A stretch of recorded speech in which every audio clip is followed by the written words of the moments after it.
അതെന്റെ മിഷൻ രക്ഷയെന്നുള്ളതാണ്. അനുഗ്രഹീതമായ സമയത്ത് അനുഗ്രഹ വചനങ്ങളായി കേട്ട ആസ്വാദങ്ങളോടെ ബഹുമാനം ജയിക്കുന്ന നിങ്ങളുടെ മുമ്പിൽ ഈ വിഷയത്തെ കുറിച്ച് വിശുദ്ധമായി സംസാരിക്കാൻ എന്നാൽ സാധ്യമല്ല. എങ്കിലും അതിവിദൂര ഭാവി ആയിരം വിശുദ്ധന്മാരെ ചേർക്കാൻ ആകാശമണ്ഡലത്തില് വാഗ്ദാനമാക്കിയ ആജ്ഞാനെ അരിമരക്ഷകൻ എനിക്ക് നൽകിയിരിക്കുന്ന കൃപയ്ക്കനുസരിച്ച് നമുക്കൊരു വാക്യം വായിക്കാം. അപ്പോസ്തലർ 4:1 മറ്റൊരുത്തൻ രക്ഷയില്ല, നാം രക്ഷിക്കപ്പെടുവാൻ ആകാശത്തെങ്കിൽ മനുഷ്യരുടെ ഇടയിൽ നൽകപ്പെട്ട പരിണാമമില്ല. നമുക്കൊരു വാക്ക് പാഠിക്കാം. പരിശുദ്ധ അതേമേ വചനത്തിന് വെളിപ്പെടുന്ന കേൾക്കും എല്ലാവരെയും അനുഗ്രഹിക്കുന്ന പറഞ്ഞ സ്വദേശിയാണ്. നമുക്കൊന്നും കൂടെ ആ വാക്യം ഓർമ്മപ്പെടുത്താം.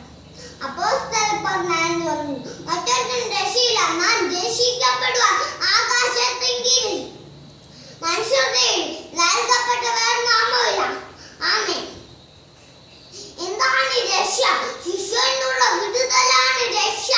എന്താണ് ശിക്ഷ? ആദ്യം മാതാപിതാക്കളായ ആദാമിനെയും ഹവ്വാനെയും ദൈവം സൃഷ്ടിച്ച ഏദൻ തോട്ടത്തിലാക്കി ഗായികൾ പശിപ്പാനും തോട്ടത്തിൽ കാവലുമാക്കി.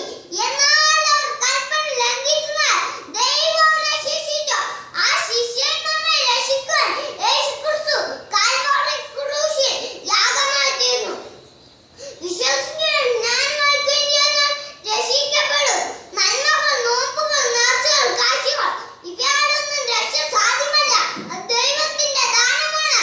കൃപയാലത്തെ ആത്മരക്ഷ അത് വിശ്വാസത്താൽ നേടുക. രക്ഷ സൗജന്യമാണ്. രക്ഷിക്കപ്പെടുവാൻ യേശു നാമമല്ലാതെ മറ്റൊന്നില്ല.